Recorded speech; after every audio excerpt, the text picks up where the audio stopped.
तो जय हिंद साथियों, आज के इस वीडियो में हम जानेंगे दोस्तों कि साबुन से मिसल का निर्माण कैसे होता है। उसके बाद यह भी जानेंगे दोस्तों कि ये मिसल जो है आपके कपड़े से जो गंदगी यानी जो मैल होता है उसको किस तरह से साफ करता है। तो वीडियो को पूरा ध्यान से देखें दोस्तों, अंत तक देखें। बेहतर आसान भाषा में समझाऊंगा और बेहतर डिटेल के साथ समझाऊंगा, बस ध्यान से देखिएगा दोस्तों वीडियो को। तो सबसे पहले यहाँ पे देख सकते हैं इसका मैंने परिभाषा लिखा है। चाहूं तो अभी तुरंत मैं परिभाषा पढ़ दूं, आपका काम हो जाएगा, ठीक है। लेकिन परिभाषा से काम नहीं होने वाला है दोस्तों, आपको डिटेल समझना पड़ेगा। अगर आप अच्छे से समझ लेते हो तो परिभाषा रटने की जरूरत नहीं पड़ेगी और आप बेहतर सीख के जाओगे यहां से। तो आइए स्टार्ट करते हैं। तो मिसल को समझने से पहले आपको मिसल, देखिए साबुन से ही मिसल का निर्माण होता है, तो पहले हमें साबुन को समझना पड़ेगा ना, साबुन के अणु को समझना पड़ेगा ना, इसकी संरचना को समझना पड़ेगा ना दोस्त। तो आइए समझते हैं पहले। तो साबुन की संरचना कैसी होती है, बुक में आप देखते होंगे इस तरह से साबुन बना होता है। साबुन का जो संरचना होता है कुछ इस तरह से आपको देखने को बुक में मिल जाता है दोस्तों। ये जो इस तरह से हल्का सा मैंने गोल संरचना बनाया हुआ है, इस तरह से सर्कल टाइप का जो मैंने बनाया है, इसे बोलते हैं दोस्तों आणविक सिरा। क्या बोलते हैं?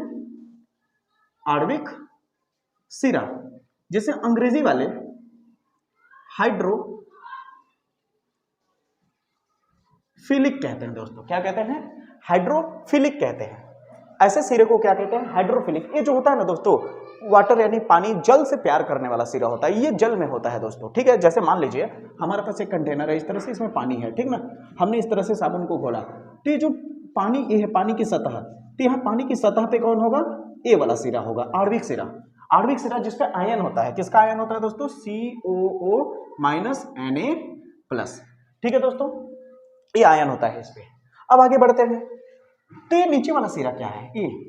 ये जो आपको 17 ठो कार्बन दिख रहा है ना और 35 ठो हाइड्रोजन, यही है ये जो आपको दिख रहा है ये कार्बन है। 1 कार्बन, 2 कार्बन, 3 कार्बन, 4 कार्बन। इसे तो मैंने ऐसे नॉर्मल बना दिया है। ऐसे काउंट करेंगे तो कितने होने चाहिए?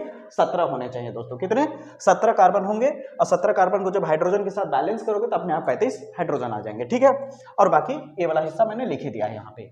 तो ये होता है। अब ये जो पीछे का सिरा है, इस गोल वाले स्ट्रक्चर को छोड़ दिया, बाकी जो पूरा सिरा, पूरा यहां से यहां तक, इसे हाइड्रोकार्बन सिरा कहते हैं। क्या कहते हैं दोस्तों?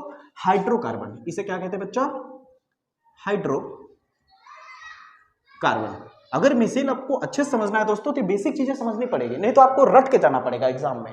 बोर्ड एग्जाम के अगर आप स्टूडेंट हैं, वीडियो को देख रहे हैं, तो आप क्या चाहते हैं कि रट के जाए और वहां पे जाकर के भूल जाए? नहीं ना, आपको ऐसे कॉन्सेप्ट आने चाहिए कि अगर हम भूल भी जाए तो हमें तरीके मालूम होने चाहिए कि एकदम सटीक और बेहतर लिख करके आए। तो आइए स्टार्ट करते हैं दोस्तों। तो ये पीछे वाला सिरा जो होता है हाइड्रोकार्बन वाला सिरा होता है, ठीक है। इसे क्या बोलते हैं? हाइड्रोकार्बन वाला सिरा कहते हैं।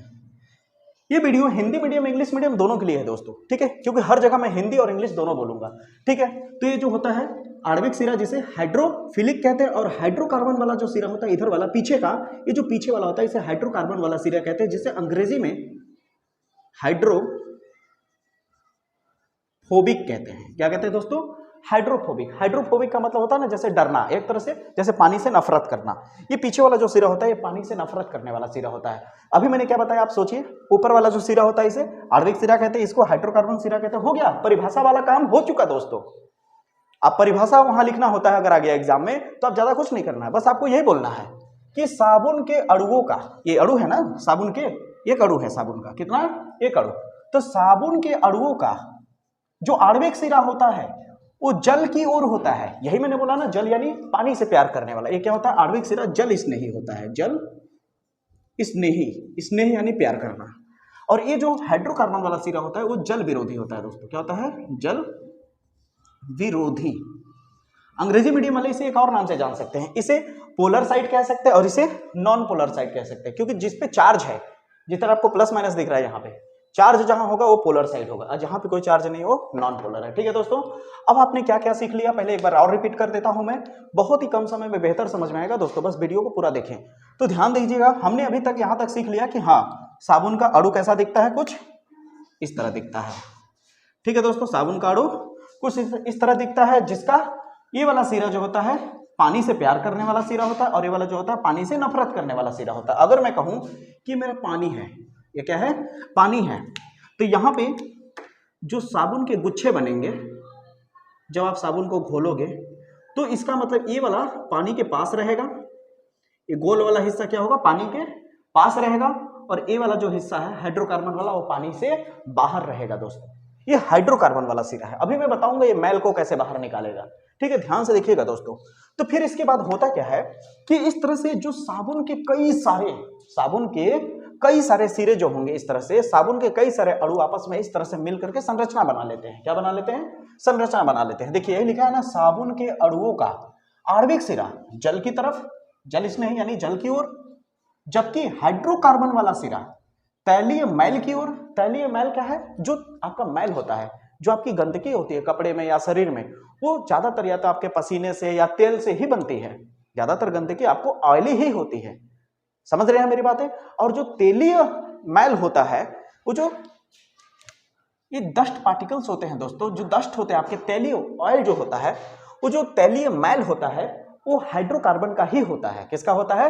हाइड्रोकार्बन का होता है दोस्तों। और हाइड्रोकार्बन की तरफ जाने की कोशिश करेगा, हाइड्रोकार्बन की तरफ जाने की कोशिश करेगा। तो ये पीछे वाला सिरा किधर है? ये हाइड्रोकार्बन वाला है, इसलिए ये मैल वाली की तरफ जाता है। किधर जाता है? मैल वाली की तरफ जाता है। ध्यान से सुनिएगा, वो मैल वाला सिरा जो होता है हाइड्रोकार्बन की तरफ जाता है दोस्तों। उम्मीद करता हूं इतनी बात आपको समझ में आ गई होगी। और जो ये आयन वाला सिरा होता है दोस्तों, ये पानी की तरफ होता है। किसकी तरफ होता है? पानी यानी H2O की तरफ होता है, ठीक है। यही चीज तो मैंने परिभाषा में लिखा है। मैंने कहा साबुन के जो अणु होते हैं यानी ए वाला, ठीक ना, साबुन के जोड़ होते हैं जल की तरफ होते हैं, और क्या कहते हैं जो हाइड्रोकार्बन वाले होते हैं वो तैलीय मैल की ओर होते हैं दोस्तों। और साबुन के अणुओं की इस प्रकार की व्यवस्थित संरचना को ही मिसेल कहते हैं दोस्तों। तो इस तरह से जो साबुन का एक अणु, अच्छा साबुन जब घोलेंगे तो साबुन का एक अणु लेकर के घोलेंगे पानी में, नहीं ना, अरबों खरबों होंगे ना। तो उस दौरान क्या होगा कि इस तरह से एक गुच्छा बना लेंगे लोग, ठीक है। अब आप कहेंगे सर यहाँ बीच में गैपिंग क्यों होता है? अगर मैं कहूँ यहाँ माइनस है, इस तरह से यहाँ माइनस है, तो बताइए माइनस माइनस की तरफ जाता है क्या? दोनों एक दूसरे को क्या करेगा? प्रतिकर्षित करेगा ना, इसलिए बीच में गैपिंग्स हो जाती है, ठीक है। और यहाँ पे एक गुच्छा टाइप का बन जाता है, जो कि काफी सारे गुच्छे बन करके, जैसे आप झाग या गज्झा कहते हो, ठीक है दोस्तों। अब ये करता क्या है, ध्यान से समझिए। जब आप कब यहाँ पे देखिए, अब इतना आपको समझ में आ गया होगा दोस्तों। हमने क्या क्या सीख लिया? मिसेल का परिभाषा हमने समझ लिया। मिसेल का परिभाषा हमने क्या देखा दोस्तों कि साबुन के अणुओं का आणविक सिरा, साबुन के जो अणु होते हैं उनका आणविक सिरा यानी ए वाला, आगे वाला सिरा, जिसे हम जल स्नेही कहते हैं। अगर आणविक सिरा भूल जाते हैं तो जल स्नेही लिख सकते हैं, ठीक है, जिसे जल रागी भी कहते हैं। बुक में कई जगहों पे जल रागी भी लिखा होगा, ठीक है, और इधर वाले को जल विरागी लिखा होगा, ठीक है। तो याद रखिए, जल रागी यानी जल स्नेही सिरा जो होगा पानी में रहेगा, और पीछे वाला जो हाइड्रोकार्बन वाला सिरा होगा वो कहां होगा दोस्तों? पानी के बाहर, यानी किसे? मैल की तरफ। किधर होगा? मैल की तरफ होगा दोस्तों। ध्यान से समझिए, जैसे मान लीजिए ये आपका पानी है, ठीक ना, यहाँ पे मैल है, ठीक है। तो साबुन के काफी सारे अणु जो होंगे, ये मैल क्या है? हाइड्रोकार्बन एक तरह से है। तेल वाली चीजें जो होती हैं ज्यादातर हाइड्रोकार्बन होती हैं। तो हाइड्रोकार्बन वाला जो सिरा होगा वो ऐसे ऐसे करके ई हो गया पानी में, ये हो गया इस तरह से पानी में, इस तरह से एक नहीं बहुत सारे होंगे इस तरह से दोस्तों, ठीक है। इसको एक तरह से कह लीजिए जकड़ लेंगे, पूरी तरह से क्या कर लेंगे? जकड़ लेंगे। और क्या होगा जब आप इसे धोते हैं तो इसी मैल को वो लेकर के हाइड्रोकार्बन वाला सिरा क्या हो जाता है? बाहर निकल जाता है, और पानी में कौन घुल जाता है? आयनिक सिरा। बताइए यहां तक समझ आ रहा है कि नहीं दोस्तों? तो इसे ही मिसेल कहते हैं दोस्तों। तो आपसे अगर मिसेल की परिभाषा पूछा जाए तो अब आपको रटने की कोई जरूरत नहीं है। आप सबसे पहले क्या बोलेंगे? इतना तो पता चले गया कि मिसेल साबुन की वजह से निर्माण होता है मिसेल का, ठीक है, मिसेल की जो संरचना बनती है, ठीक है, और एक गुच्छे की तरह होती है इस तरह से। उम्मीद करता हूं दोस्तों वीडियो आपको पसंद आया होगा। अगर आपको साबुनीकरण पे वीडियो चाहिए दोस्तों, तो इसी तरह से बेहतरीन ढंग से साबुनीकरण को भी समझाया गया है। इस वीडियो के नीचे एक डिस्क्रिप्शन में लिंक दे दूंगा, उसे जाकर के जरूर देखिएगा दोस्तों। जय हिंद, जय भारत।